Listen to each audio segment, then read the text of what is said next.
おはようございます。J ひろしです。J28 スタジオ、ここから世界に発信してカンパニーストと舞踊演劇団を作り、16年やってきましたけども、もう一度今度は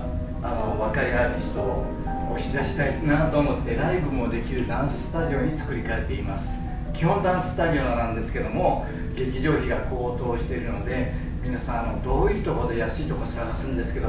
やはり通う方にしてみたら近い方がいいと思うんですね。で、僕もそんな悩みをずっと抱えてたので、新宿のこの場所のいいところで気軽にライブができるように今セッティングしたりしています。